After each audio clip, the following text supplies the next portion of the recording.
Hello!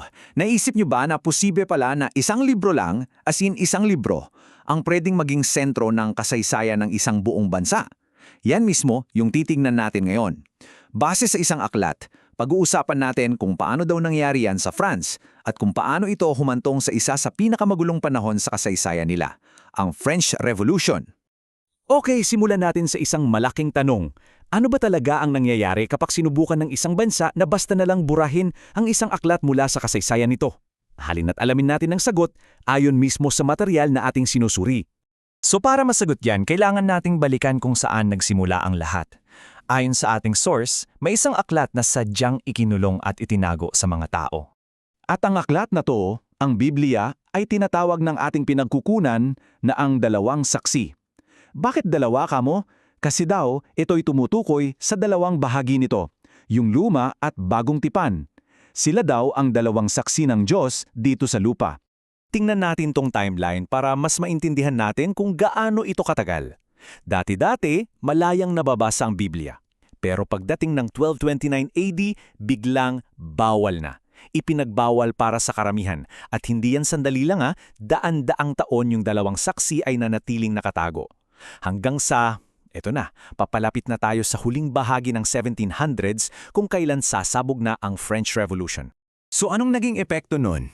Pagkatapos ng daan-daan taon na nakatago ang aklat na ito, ayon sa source natin, dito na nagsimula ang sunod na kabanata, ang dahan-dahang pag-iipon ng galit ng isang buong bansa. At dito na papasok yung pinakapunto ng aklat. Sabi nito, ang pagkatao ng isang bansa nahuhubog daw yan sa relasyon nito sa Biblia. Inilalarawan niya yung dalawang sitwasyon. Sa isang banda, yung bansang may mga ideya mula sa Biblia, may hustisya, patas sa lahat, may kabaitan. Pero sa kabilang banda, ang France daw, nawala nito.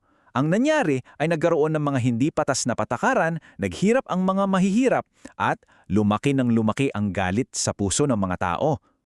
At eto na yung mga partikular na problemang idinidikit ng libro sa sitwasyong to. Yung mga mayayaman, gumagawa ng batas na para lang sa kanila. Yung mga tao, pinipiga sa sobrang bigat na buwis. Sa korte, laging talo ang mahihirap. At yung mga namumuno, mas mahalaga pa yung mga luho nila kaysa sa mga tao nila. Ang resulta, isang malawakang pakiramdam ng kawalan ng pag-asa. At syempre, pag ang galit ay naipon, sasabog at sasabog yan. Dito na tayo sa kasukdulan, ayon sa ating source, isang revolusyon na hindi lang laban sa hari, kundi pati na rin laban sa Diyos. Ang naging sigaw nila noon, durugin ang kaawa-awa.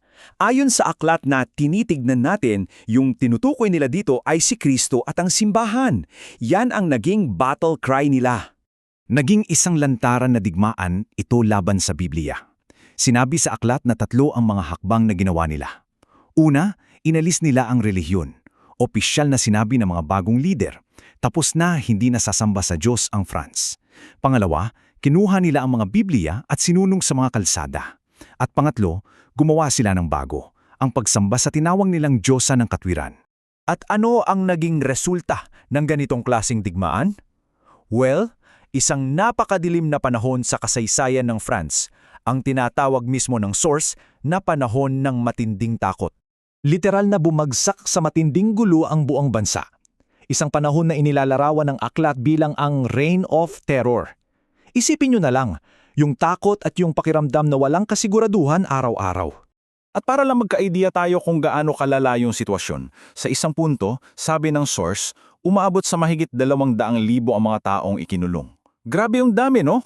At para lalong ipakita na tinalikulan na talaga nila ang relihiyon, may pinaskil pa silang bagong anunsyo sa mga sementeryo.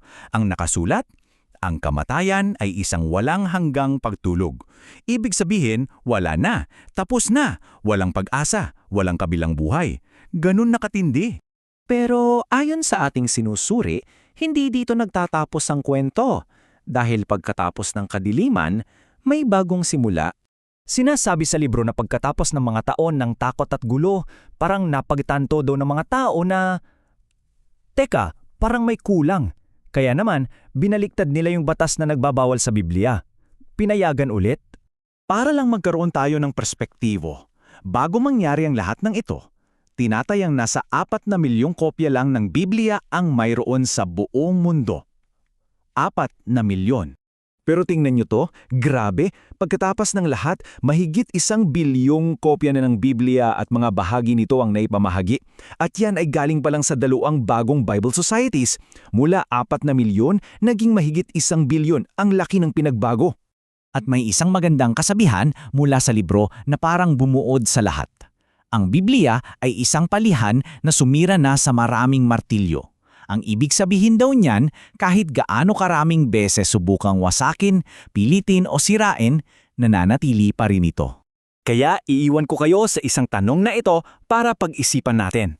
Ang isang ideya ba, kapag kumalat na at napakawalan na, posible pa bang tuluyan itong patahimikin? Hanggang sa susunod na pagtatalakayan natin.